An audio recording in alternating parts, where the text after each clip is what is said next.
Et si je te disais que cette douleur que tu ressens en ce moment, ce vide qui semble te consumer, n'est pas la fin, mais le commencement de tout? Et si en réalité, ce que tu as perdu n'était pas vraiment à toi, mais seulement une coquille qui cachait celui ou celle que tu as toujours été au fond de toi? Écoute bien, cet effondrement qui semble avoir tout détruit peut être le plus grand cadeau de ta vie. Tu n'es pas tombé, on t'a poussé à l'intérieur de toi-même. Et là, au fond du gouffre, là où personne ne peut te rejoindre, il existe une force dont tu ignorais l'existence.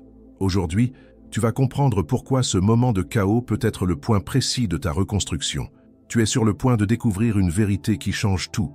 Mais avant, réponds-moi, es-tu vraiment prêt à regarder à l'intérieur sans détourner le regard? Parfois, la vie ne prévient pas.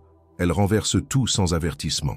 Sans demander la permission, elle arrive, arrache les certitudes, fait tomber les structures et te laisse là, au milieu des décombres, essayant de comprendre ce qui s'est passé.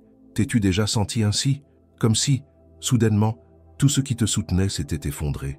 Comme si tu avais perdu non seulement des choses, mais aussi des parties de toi-même? Peut-être que de l'extérieur, personne ne s'en rend compte. Tu continues à sourire, à travailler, à accomplir tes obligations. Les gens te regardent et disent que tu vas bien. Mais toi seul sais ce qui se passe quand le silence arrive.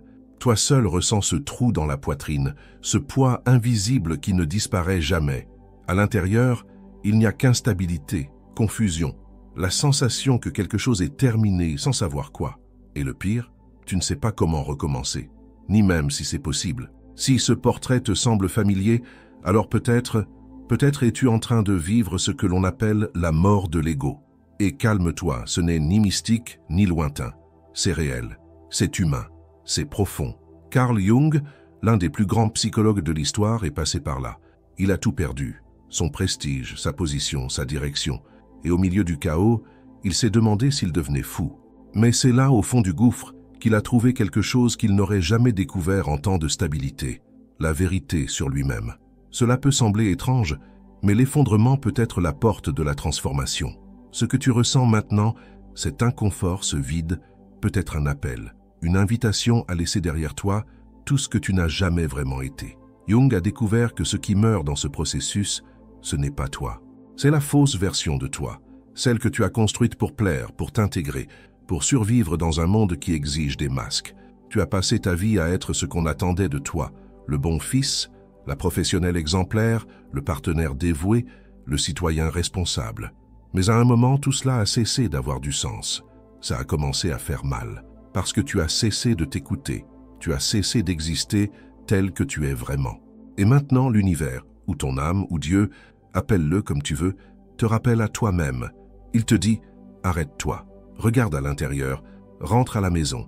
Jung disait souvent que la douleur n'est pas une erreur du système, mais une partie essentielle de celui-ci. Cette douleur qui déchire l'âme n'est pas une punition, mais une naissance. Quelque chose de nouveau veut venir au monde, et pour cela, l'ancien doit mourir. Ce n'est qu'après avoir tout perdu que certaines personnes parviennent à se trouver. Car tant que nous restons accrochés au confort, nous n'avons pas le courage de chercher la vérité. Mais oui, ça fait mal, parce que tu ne perds pas seulement des choses. Tu perds l'image que tu t'étais construite de toi-même. Tu renonces à un personnage que tu as joué pendant des années, et le laisser partir, c'est comme mourir vivant. Mais crois-moi, de l'autre côté de cette mort symbolique, il y a la liberté, il y a la vérité, il y a toi. La plupart des gens fuient ce processus. Quand la douleur arrive, ils se distraient. Ils achètent, boivent, publient, travaillent trop, courent après n'importe quoi pour rendre le vide plus supportable. Mais le vide ne disparaît pas. Il se tait un temps, puis revient, encore plus fort, parce que ce vide réclame ton attention. Il t'appelle vers l'intérieur. La véritable transformation commence quand tu cesses de fuir et que tu commences à écouter. Quand tu te permets le silence, la solitude, le deuil, quand tu arrêtes de vouloir tout réparer immédiatement et que tu observes ce qui se passe réellement en toi. Quand tu t'assois au milieu des décombres de ta vie et que, au lieu de paniquer, tu te demandes « Qu'ai-je besoin d'apprendre ici ?» C'est là que la magie opère. Jung appelait ce moment la descente dans le monde souterrain. C'est quand tu entres en contact avec la partie la plus sombre de toi-même, ton ombre, avec les émotions que tu as cachées pendant des années, avec la peur que tu as ignorée, la colère que tu as refoulée, les vérités que tu n'as jamais osé affronter. Et voici un point crucial. L'ombre n'est pas ton ennemi. Elle fait partie de toi. Tant que tu refuses de la reconnaître, elle continue à te saboter, à diriger tes décisions depuis les coulisses. Mais lorsque tu la regardes, lorsque tu l'acceptes et l'intègres, tu te libères. Ce voyage est intense. Il demande du courage, parce qu'il signifie affronter tout ce que tu as essayé d'oublier pendant des années. Mais c'est aussi la seule façon de devenir entier. Et quand tu commences à recoller les morceaux, à reconnaître qui tu es vraiment, quelque chose en toi change. Tu cesses d'être seulement un ego blessé. Tu deviens un être en reconstruction. Non pas en cherchant à redevenir celui que tu étais, mais en découvrant enfin qui tu as toujours été. Et cela, c'est puissant. Parce que désormais, tes choix ne se basent plus sur le besoin de plaire aux autres, mais sur le respect de toi-même. Tu apprends à dire non. Tu apprends à être seul sans te sentir abandonné. Tu apprends à ne plus dépendre de l'approbation d'autrui pour te sentir digne. La renaissance commence là, et elle n'est pas rapide. Elle ne se produit pas du jour au lendemain. C'est un processus lent, artisanal, fait de chutes et de relèvements. Tu tombes, tu te relèves, tu retombes encore, mais cette fois, en pleine conscience.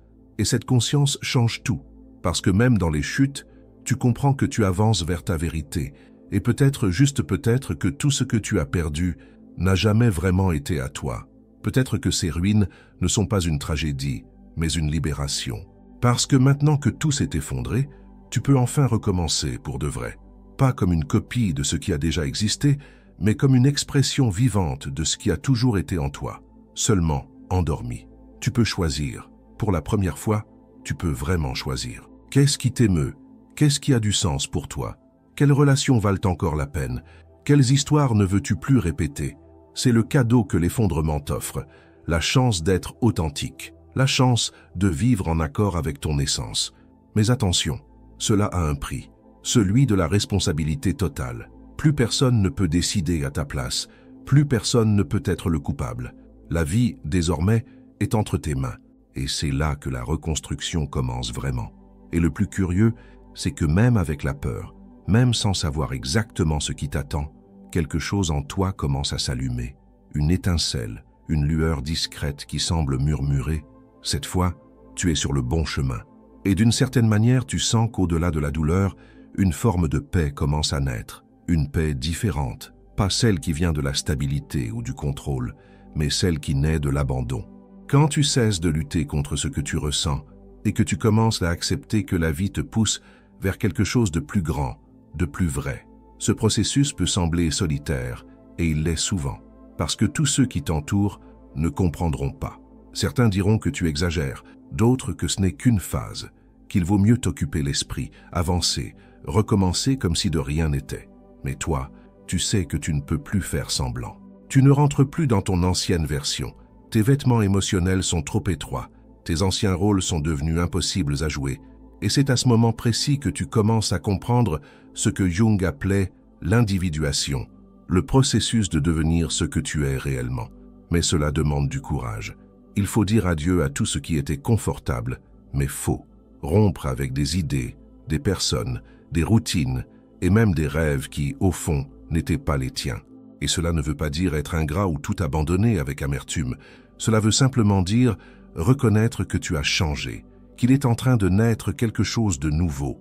Et ce qui naît maintenant n'est plus fondé sur les attentes des autres, mais sur l'écoute de ton âme. Pendant ce processus, tu vas remarquer que certaines portes se ferment, et cela fera mal, mais d'autres, que tu n'avais jamais vues, vont s'ouvrir. Elles s'ouvriront justement parce que tu es désormais plus entier, plus conscient, plus prêt à vivre dans la vérité. Tu commenceras à attirer des personnes différentes, des situations qui ont du sens, des opportunités en résonance avec ce que tu es à l'intérieur. Parce que lorsque tu t'alignes sur ta vérité, la vie répond, pas de manière magique ou instantanée, mais de façon cohérente. La réalité extérieure commence à refléter ce qui a changé à l'intérieur de toi. C'est là le grand secret. Le changement ne commence pas dans le monde extérieur, il commence à l'intérieur. Quand tu changes la manière dont tu te vois, dont tu te respectes, dont tu te traites, le monde autour de toi change inévitablement aussi. Mais attention, ce mouvement n'a rien à voir avec la perfection. Il a tout à voir avec la présence, avec l'authenticité, avec le courage d'être imparfait, mais vrai, de ressentir la peur et d'avancer malgré tout, de tomber et de te relever autant de fois qu'il le faudra, sans perdre de vue ce que tu es en train de devenir. C'est pour cela que l'effondrement, aussi effrayant qu'il puisse paraître, est souvent le plus grand cadeau que nous puissions recevoir, parce qu'il démonte le faux et nous offre, même en morceaux, la possibilité de reconstruire une vie fondée sur ce que nous sommes réellement. Et cette reconstruction est lente, parfois silencieuse, souvent solitaire. Mais peu à peu, elle prend la forme d'une existence plus légère, plus cohérente, plus vivante. Tu vas découvrir que tu n'as plus besoin de t'adapter, que tu n'as plus besoin de vivre pour être approuvé, que tu n'as plus besoin de cacher ta douleur, ni de dissimuler ta lumière. Tu vas te permettre d'être entier, avec tes blessures, ton histoire, ton intensité. Et peu à peu, tu comprendras que ta plus grande valeur ne réside pas dans ce que tu fais, ce que tu possèdes, ou la façon dont les autres te perçoivent. Elle réside dans le simple fait d'être toi, véritablement. C'est cela, la renaissance. Pas celle qui vient avec des feux d'artifice et des révolutions extérieures, mais celle qui est silencieuse, intime, profonde. Celle qui commence quand tu te regardes dans le miroir et que pour la première fois, tu te reconnais. Non pas comme le personnage que tu as appris à jouer, mais comme l'âme qui a toujours été là, attendant un espace, une écoute, une vérité. Et c'est à ce moment-là que tu comprends. Rien n'a été en vain. Chaque douleur, chaque perte, chaque effondrement, tout a conduit ici. Tout a préparé pour cet instant présent. Et à partir de maintenant, chaque pas sera différent. Non pas parce que le monde a changé, mais parce que toi, tu as changé. Tu n'as plus besoin de courir après celui ou celle que tu étais. Tu peux désormais avancer calmement vers celui ou celle que tu es né pour être. Et si tu as ressenti tout ce dont nous avons parlé jusqu'ici, si une partie de ton cœur a vibré, si tu t'es reconnu dans ces mots, sache que tu n'es pas seul. Beaucoup d'âmes renaissent en silence, un peu partout. Beaucoup se reconstruisent, s'éveillent, se permettent enfin de vivre avec vérité. Et tu fais partie de cela. Si ce contenu t'a touché, s'il t'a apporté de la clarté ou un sentiment de paix, fais ceci. Aime cette vidéo, abonne-toi à la chaîne, car d'autres contenus profonds comme celui-ci arrivent, et laisse un commentaire avec la phrase « Je choisis de renaître dans la vérité ». Cela aidera d'autres personnes à trouver cette vidéo, et ce pourrait bien être l'élan dont elles avaient besoin. Et lorsque tu choisis de renaître dans la vérité, quelque chose de curieux commence à se passer à l'intérieur de toi. Un silence différent s'installe. Ce n'est pas le silence du vide, de l'absence ou de la solitude sans sens. C'est un silence fécond, un silence qui accueille, qui te permet d'entendre des choses qui, auparavant, passaient inaperçues, des sons intérieurs, des intuitions, de petits signes de vie qui recommencent à pulser dans les recoins sombres de ton âme. C'est comme si, pour la première fois depuis longtemps, tu étais pleinement présent dans ton propre corps, comme si ton existence, autrefois automatique, commençait à respirer par elle-même. Tu cesses d'être mu par l'urgence de prouver quelque chose à quelqu'un, et tu commences à être guidé par quelque chose de plus profond, une boussole qui ne pointe plus vers l'extérieur, mais vers l'intérieur. Et c'est ici que beaucoup prennent peur, parce que ce nouveau moi qui émerge n'est pas domestiqué, il n'est pas pressé, il ne se plie plus à ce qui n'a pas de sens, il ne sait plus faire semblant, il regarde dans les yeux, parle avec sincérité et se tait quand il le faut. Ce nouveau moi est à la fois mature et sauvage. Il n'entre plus dans les mêmes cadres qu'avant, ni dans les mêmes relations, ni dans les mêmes routines, ni dans les mêmes exigences. Et oui, parfois cela crée des ruptures. Parfois, il faut se détacher de personnes qui ne marchent plus à la même fréquence. Parfois, ce qui paraissait important autrefois semble aujourd'hui étranger, lointain, sans saveur. C'est comme si une nouvelle peau se formait et que l'ancienne commençait à tomber. Mais il n'y a pas de violence dans ce processus. Il y a du respect, une compréhension silencieuse que chaque cycle a son propre rythme et que toi aussi, tu as le droit de changer. Ce n'est pas de l'égoïsme, c'est de la responsabilité envers toi-même. Parce qu'à partir du moment où tu t'éveilles, tu ne peux plus rester là où ton âme ne respire plus. Et le grand tournant arrive quand tu comprends que tu n'as pas besoin d'avoir toutes les réponses, que le chemin n'a pas besoin d'être entièrement tracé, que vivre avec vérité, c'est aussi embrasser l'incertitude, et qu'il y a une immense beauté dans le fait de ne pas savoir ce qui vient, mais d'avancer quand même. Parce que maintenant, tu fais confiance à quelque chose de plus grand. Pas un plan rigide, mais une orientation intérieure, une connexion à ce qui compte vraiment. C'est à ce moment-là que la souffrance change de nature. Elle cesse d'être une prison, une sentence, une punition, et devient un enseignant. Chaque douleur prend un sens. Chaque perte se transforme en apprentissage. et chaque silence devient une graine. Tu ne luttes plus contre la vie, tu t'alignes avec elle. Et ici, tout commence à fleurir doucement. Tu apprends à aimer ta propre compagnie. Tu commences à avoir des conversations plus profondes, plus sincères. Tu fais des choix plus conscients. Tu découvres que tout n'a pas besoin d'être grandiose pour être vrai. Qu'un café chaud par un matin d'automne peut être un moment sacré. Qu'une étreinte prolongée peut guérir une journée entière. Que le simple fait d'écouter, vraiment, quelqu'un que tu aimes peut transformer une relation tout entière. La hâte fait place à la présence. Le contrôle cède la place à la confiance. Et tu comprends que tu n'as plus besoin de courir après une vie parfaite. Tu commences à construire, jour après jour, une vie réelle. Une vie avec une âme. Avec des chutes, oui, mais avec du sens. Avec des failles, bien sûr, mais avec des racines. Et quand tu regardes en arrière, tu réalises que l'effondrement était en réalité le début de ta liberté. Que ce que tu croyais être la fin n'était qu'un point de bascule. Ce moment où tout s'écroule, pour que l'essentiel puisse enfin émerger. Qu'est-ce qu'il reste? Seulement ce qui t'appartient, seulement ce qui a du sens, seulement ce qui vibre avec ton âme. Tout le reste est parti, et c'est une bénédiction, parce que maintenant tu as de l'espace pour respirer, pour créer, pour ressentir, pour être, et cela n'a pas de prix. Cette paix silencieuse, cette force tranquille, cette certitude que tu n'as plus besoin de vivre dans le mensonge, valant plus que n'importe quelle sécurité extérieure, parce que maintenant, tu possèdes quelque chose que personne ne peut t'enlever, toi-même. Et peut-être que demain tu auras encore peur, peut-être que la douleur reviendra te visiter, peut-être que la nostalgie de ce qui fut te saisira encore certaines nuits. Mais désormais, tu connais le chemin, tu as la conscience. Et la conscience, même faible, même lointaine, est comme une lumière qui ne s'éteint jamais complètement. Tu peux encore tomber, oui, mais ce ne sera plus la même chute, parce que maintenant, tu tombes en sachant qui tu es. Et cela change tout.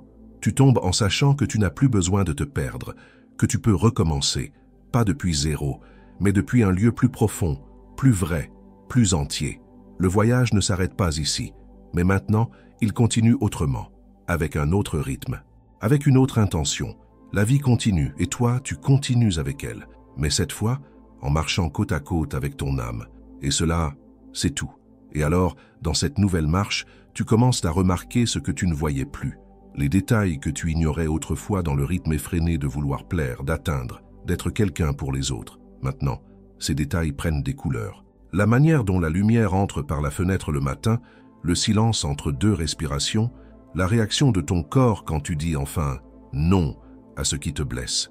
Ce n'est plus une question de grande réussite ou du besoin désespéré d'être accepté. C'est une question d'authenticité, de vivre un jour à la fois, en cohérence avec ce que tu ressens, avec ce que tu es. Et pour quelqu'un qui a passé sa vie à s'adapter, c'est une révolution silencieuse. Le plus difficile dans ce processus de renaissance, c'est qu'il n'est pas linéaire. Un jour, tu te lèves avec le courage de changer le monde. Le lendemain, tu n'as même pas la force de sortir du lit. Un jour, tu es sûr d'être sur la bonne voie. Le lendemain, tu doutes de tout. Mais la vérité, c'est que ce n'est pas une erreur. C'est le rythme naturel de celui qui se reconstruit. On ne demande pas à une fleur de fleurir chaque jour. Pourquoi t'imposerais-tu cela à toi-même? Il y a des jours de repli, et ils sont tout aussi essentiels que les jours d'élan. Parce que c'est dans le repli que tu intègres. C'est dans le silence que tu entends la seule voix qui compte vraiment, la tienne. Peut-être qu'il t'arrive encore de vouloir redevenir celui ou celle que tu étais avant la chute, mais ce n'est que la mémoire qui essaie de te protéger, car, au fond de toi, tu sais qu'il n'est plus possible de revenir en arrière. Et non pas parce que ce serait impossible, mais parce que cette version de toi, celle qui se préoccupait tant de répondre aux attentes des autres, n'a plus de sens. C'est comme essayer d'enfiler un vêtement qui ne te va plus. Tu as grandi, en conscience, en vérité, en présence. Et avec cette croissance vient une douleur dont on parle rarement, le deuil de celui ou celle que tu as été. Oui, il est nécessaire de vivre ce deuil. Il faut regarder en arrière avec compassion, avec tendresse, et reconnaître à quel point cette ancienne version de toi s'est battue pour survivre. Elle a fait de son mieux avec les outils qu'elle possédait. Elle a tenu bon, supporté les poids, cru à ce qu'on lui avait appris. Ne la méprise pas, honore-la, car c'est elle qui t'a conduit jusqu'ici. Mais maintenant, il est temps de la laisser partir, avec amour, avec respect, avec gratitude. Et à mesure que tu ouvres de l'espace en toi, quelque chose commence à fleurir, quelque chose qui n'a pas de nom, qui ne se laisse pas enfermer dans des définitions ou des attentes. C'est une sensation, une présence, un état d'être, non plus fondé sur la performance mais sur la vérité. Et cette vérité se répand dans chaque recoin de ta vie. Tu commences à comprendre que tu n'as plus besoin de mendier des miettes d'amour, que tu n'as plus à accepter moins que ce que tu mérites, que tu peux, oui, choisir avec qui marcher ou travailler, ce que tu veux nourrir à l'intérieur de toi, car tu as appris, souvent à la dure, que vivre en dissonance avec ton âme coûte bien trop cher, et tu n'es plus disposé à payer ce prix. Avec le temps, tu réalises aussi que ce qui te définissait autrefois ne te représente plus. Les titres, les étiquettes, les réussites, tout cela perd de son poids. Non pas parce que ce n'est pas important, mais parce que tu as découvert que ta valeur va bien au-delà. Tu es plus que la fonction que tu exerces, plus que ce que tu possèdes, plus que ce que les autres pensent de toi. Tu es une âme en mouvement, une conscience en transformation, une histoire qui se réécrit avec plus de vérité à chaque pas. Bien sûr, dans ce processus, les doutes continueront d'apparaître. Tu avances sur un terrain nouveau, et tout ce qui est nouveau fait peur. Mais cette peur vient de l'inconnu, pas de l'erreur. Et il y a là une grande différence. Ce qui est faux, c'est de vivre toute une vie en essayant de s'adapter à des lieux qui blessent. Ce qui est faux, c'est d'étouffer son essence pour maintenir une image. Ce qui est faux, c'est de se trahir pour plaire aux autres. Et c'est pourquoi, même avec la peur, les doutes, les insécurités, tu continues. Parce que désormais, tu as choisi de ne plus vivre dans l'erreur. Tu as choisi de vivre en direction de la vérité. Et même si cette vérité est encore en train de se dévoiler, elle éclaire déjà suffisamment ton chemin. Et le plus beau, c'est que plus tu te permets de vivre cette vérité, plus les bonnes personnes s'approchent de toi. Des personnes qui ne te veulent pas pour ce que tu représentes, mais pour ce que tu es. Des relations plus légères, plus sincères, plus réciproques, non fondées sur le besoin, mais sur le choix. Non sur le manque, mais sur la vraie connexion. Et cela transforme tout, parce que pour la première fois, tu sens que tu es vu. Et pas seulement vu, mais accueilli exactement tel que tu es, sans masque, sans effort, sans mensonge. C'est la récompense de ceux qui ont eu le courage de traverser leur propre ombre, de ceux qui ont regardé l'effondrement non comme une fin, mais comme un portail. Car oui, tu as traversé le portail, tu as regardé l'abîme droit dans les yeux. Tu n'as pas fui, tu ne t'es pas trahi. Tu es tombé, tu as pleuré, crié, pensé à abandonner. Mais tu as continué, et maintenant tu récoltes, doucement, avec humilité, mais avec solidité. Cette récolte ne vient pas avec des applaudissements. Elle ne se manifeste pas sous forme de grandes réussites extérieures. Elle se manifeste dans les détails, dans la légèreté de te réveiller sans ce poids sur la poitrine, dans le plaisir d'une conversation où tu n'as plus besoin de faire semblant, dans la tranquillité d'une décision prise sans demander l'avis de personne, seulement celui de ton cœur, et surtout, dans la paix profonde de savoir que tu vis ta vérité, même si personne ne comprend, même si cela paraît étrange, même si cela fait mal. Parce que maintenant, tu sais, et savoir à ce niveau est une liberté trop précieuse pour y renoncer. Tu as appris à rester avec toi-même, à ne plus t'abandonner. Et cela, à lui seul, est déjà la plus grande révolution de ta vie. Et quand tu apprends à rester, quelque chose de profond se produit. Tu deviens un foyer pour toi-même, un lieu sûr, celui que tu as cherché toute ta vie chez les autres, dans les endroits, dans les réussites, dans les relations, dans les titres. La sécurité que tu croyais extérieure, tu découvres maintenant qu'elle a toujours été en toi. Et même si le monde demeure instable, même si les imprévus surviennent, même si la vie continue avec ses hauts et ses bas, il existe en toi un sol, un centre, une ancre que personne ne peut déplacer, parce qu'elle a été construite avec la douleur, la lucidité et la présence. Et alors tu regardes en arrière et tu ne ressens plus seulement de la douleur, tu ressens du respect pour tout ce que tu as vécu, pour tout ce que tu as supporté, pour chaque morceau de toi qui a dû être arraché pour que quelque chose de vrai puisse éclore. Tu n'es plus le même, et c'est la meilleure nouvelle. Parce que ce que tu es maintenant est plus entier, plus vrai, plus aligné avec ce que tu es venu faire ici. Tu as traversé la grande épreuve. Peut-être que tu ne l'as pas choisi consciemment. Peut-être que tu as été emporté par un effondrement qui semblait te détruire. Mais aujourd'hui, tu sais, il ne t'a pas détruit. Il t'a révélé. Il a révélé ton courage, ta capacité à renaître quand tout semblait perdu, la sagesse que seul le silence et la solitude enseignent. Et surtout, il a révélé ton âme, nue, vraie, vivante. Tu as cessé d'être un simple reflet pour devenir une source. Tu as cessé de réagir automatiquement pour commencer à créer ta vie en pleine conscience. et même avec les douleurs qui viendront encore, car oui, elles font partie du chemin. Tu n'en es plus prisonnier. Tu as appris à traverser. Tu as appris que la douleur ne te définit pas, que la chute n'est pas un échec, que la fin, parfois, n'est qu'un commencement déguisé. Et maintenant c'est toi avec toi. C'est le moment où il ne s'agit plus de redevenir celui ou celle que tu étais, ni de chercher à l'extérieur quelque chose qui te fasse te sentir complet.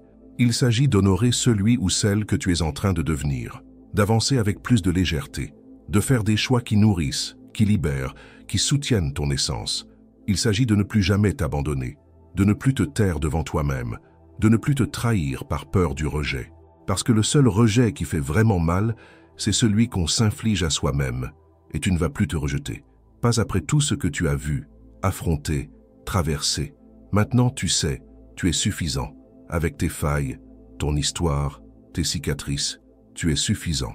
Et avec cette certitude, même si le monde tente de te faire croire le contraire, tu continues, en paix, avec un sens, en connexion avec quelque chose de plus grand, que tu l'appelles Dieu, âme ou vie, peu importe le nom. Ce qui compte, c'est que maintenant tu ressens que tu es chez toi, à l'intérieur de toi. Et si tu es arrivé jusqu'ici, permets-toi une dernière respiration profonde. Permets-toi de regarder en toi avec douceur, avec respect, avec compassion. Car tu es, oui, un miracle en devenir, et tu es exactement là où tu dois être. Tout en toi le sait maintenant, tout en toi l'a déjà compris. Alors, avance et sois, sans hâte, sans culpabilité, sans peur. Tu es renaissant, tu es prêt.